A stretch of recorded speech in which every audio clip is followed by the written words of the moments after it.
Mr. Jordan. Thank you, Mr. Chairman. Dr. Fauci, do protests increase the spread of the virus? Do protests increase the spread of the virus? I think I can make a general statement. Well, 500,000 protesters on June 6th alone. Yeah. I'm just asking that number of people, does it increase the spread of the virus?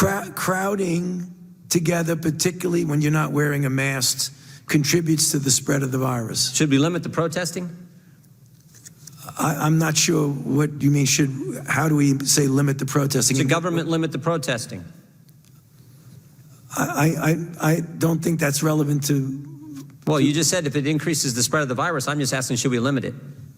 Well, I'm not in a position to determine what the government can do in a forceful way. Well, you make all kinds of recommendations. You make comments on dating, on baseball, on everything you can imagine. I'm just asking you just said that protests increase the spread. I'm just asking you, should we try to limit the protests? No, I think I would leave that to people who have more of a position to do that. I can tell you. Government stopping people from going to church, Dr. Fauci. Yeah. Last week in the Calvary Chapel case, 5 liberals on the Supreme Court said it was okay for Nevada to limit church services. Justice Gorsuch said it best. He said there's no world in which the Constitution permits Nevada to favor Caesar's Palace over Calvary Chapel. I'm just asking, is there a world where the Constitution says you can favor one First Amendment liberty, protesting, over another, practicing your faith? I'm not favoring anybody over anybody. I'm just making a statement that's a broad statement that avoid crowds of any type, no matter where you are, because that leads to the acquisition and transmission. And I don't judge one crowd versus another crowd. When you're in a crowd, particularly if you're not wearing a mask, that induces the spread. It's a simple question, doctor. Should we limit the protests? Government is obviously limiting people going to church. And look, there's been no violence that I can see at church. I haven't seen people during a church service go out and harm police officers or burn buildings. But we know that, for 63 days, 9 weeks, it's been happening in Portland. Right. Yeah. Well, one night in Chicago, 49 officers were injured, but no limit to protests. But boy, you can't go to church on Sunday. What was this? I don't know how many times I can answer that. I'm not going to opine on limiting anything. I'm just going to tell you. You've opined on a lot of things, Dr. Fauci. Yeah, but I've never. This is something that directly impacts the spread of the virus, and I'm asking your position on the protest. Yeah, I'm not going to opine on limiting anything. I'm telling you what it is, the danger.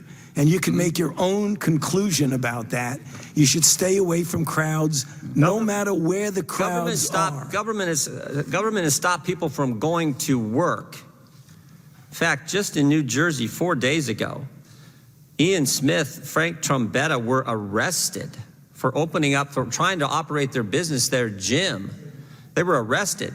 But my bet is if these 2 individuals who own this gym were outside just in front of their gym, and all the people who were working out in their gym were outside protesting, they'd been just fine. But because they were in the gym working out, actually running their business, they got arrested. You think that's okay?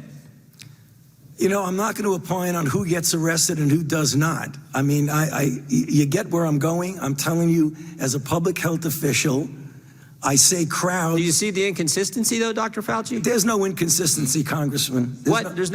So you're allowed to protest, millions of people on one day in crowds yelling, screaming, but you try to run your business, you get arrested? And if you stood right outside of that same business and protested, you wouldn't get arrested? You don't see an inconsistency there?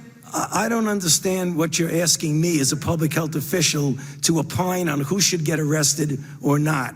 That's not my position. You could ask me as much as you want. You've advocated for certain businesses. You've advocated for certain businesses to be shut down. I'm just asking you on your position on the protest. I haven't seen one. We've heard a lot about hair salons. I haven't seen one hairstylist who, between haircuts, goes out and attacks police or sets something on fire. But we've seen all kinds of that stuff during protests, and we know the protest actually increased the spread of the virus. You've said that. I said crowds. I didn't say specifically. I didn't say protests do anything. So the protests don't increase the spread of the virus? I didn't say that. You're putting words in my mouth. No, I just want an answer to the question. Do the protests increase the spread of the virus? I don't have any scientific evidence that anything. I can tell you that crowds are known, particularly when you don't have a mask, to increase the acquisition and transmission. No matter what the crowd is. So you don't have a position on whether the protests increase the spread of the virus or don't increase the spread of the virus? I'm saying that crowds, wherever the crowds are, can give you an increased probability that there's going to be acquisition and transmission. But do you understand Americans' concern?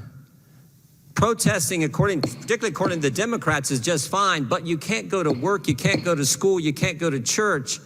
There's limits placed on all three of those fundamental activities, First Amendment activities, but protesting is just fine. You know, the gentleman's time has expired, but I'll just ask the gentleman to just think about his question and put it in reference to crowds that gather at political meetings, at fundraisers without masks, on an oil rig in Texas, nobody wearing a mask, nobody social distancing, but a fundraiser. Right. Would that be problematic? With that, I'll yield 5 minutes to Mr. Foster.